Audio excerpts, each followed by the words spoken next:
अमेरिकी विदेश मंत्री एंटनी ब्लिंकन का यह कहना महत्वपूर्ण तो है कि अमेरिका इसकी परख करेगा कि पाकिस्तान ने बीते 2 दशकों में कैसी भूमिका निभाई है, लेकिन इसकी अनदेखी नहीं की जा सकती कि अमेरिकी प्रशासन की ओर से ऐसी बातें पहले भी की गई हैं और सब जानते हैं कि उनका कहीं कोई नतीजा नहीं निकला।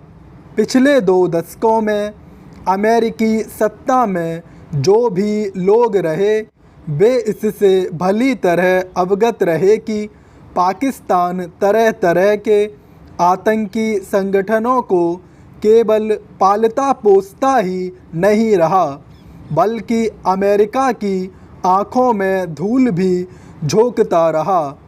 वह एक और आतंकवाद से लड़ने के नाम पर अमेरिका से आर्थिक एवं सैन्य सहायता लेता रहा और दूसरी ओर तालिबान, जैश और लश्कर जैसे आतंकी संगठनों को पनाह भी देता रहा। इस आशय की न जाने कितनी खुफिया रपटों से अमेरिकी प्रशासन परिचित होता रहा, लेकिन उसने पाकिस्तान को उसके दोहरे रवैये के लिए कभी दंडित नहीं किया। अमेरिका ने पाकिस्तान पर दबाव बनाने के नाम पर उसकी आर्थिक सहायता तो रोकी, लेकिन खूंखार आतंकी संगठनों को पनाह देने के लिए उसे कभी जवाबदेह नहीं बनाया। 2001 में अफ़गानिस्तान पर अमेरिकी हमले के बाद ओसामा बिन लादेन समेत सारे तालिबानी सरगना पाकिस्तान में जा छिपे, लेकिन अमेरिकी प्रशासन अनजान ही बना रहा। अमेरिका ने पाकिस्तान की आतंकवाद को बढ़ावा देने वाली नीतियों की जो अनदेखी की, उसके कारण ही उसे अफ़गानिस्तान में मुँह की खानी पड़ी। अमेरिकी विदेश मंत्री का यह कथन कोई बहुत उम्मीद नहीं जगाता कि अमेरिका पाकिस्तान की भूमिका की जांच करेगा, क्योंकि यह सबके संज्ञान में है कि तालिबान उसकी ही मदद से वहां पर काबिज हुआ। यह भी किसी से छिपा नहीं कि पाकिस्तान ने तालिबान की जीत पर किस तरह खुशी जताई और किस प्रकार उसकी अंतरिम सरकार बनवाई। यदि इस अंतरिम सरकार में अनेक घोषित आतंकी मंत्री बन गए हैं तो पाकिस्तान के कारण ही। यह विचित्र है कि अमेरिका तालिबान और हक्कानी नेटवर्क के आतंकियों को अलग अलग करके देख रहा है, जबकि वे एक ही हैं और उन सब की पीठ पर पाकिस्तान का हाथ है। अफ़गानिस्तान में तालिबान की सरकार बनवाने के बाद पाकिस्तान इस कोशिश में है वे उसके हिसाब से सरकार चलाएं। बेहतर हो कि अमेरिका यह महसूस करे कि अफ़गानिस्तान में तालिबान के सहारे एक तरह से पाकिस्तान वहां पर काबिज हो गया है। इससे अफ़गानिस्तान में किस्म किस्म के आतंकी संगठनों के फलने फूलने का अंदेशा पैदा हो गया है। इस अंदेशे को दूर करने के लिए यह आवश्यक है कि अमेरिका पाकिस्तान को दंडित करने पर गंभीरता से विचार करे। पहली बार गर्भवती व प्रसूता महिलाओं की स्वास्थ्य देखभाल और पोषण के लिए चलाई जा रही प्रधानमंत्री मातृ वंदना योजना में उत्तर प्रदेश ने देश में कीर्तिमान बनाया है। 1 से 7 सितंबर तक चले विशेष अभियान में 99,329 महिलाओं ने भागीदारी निभाई।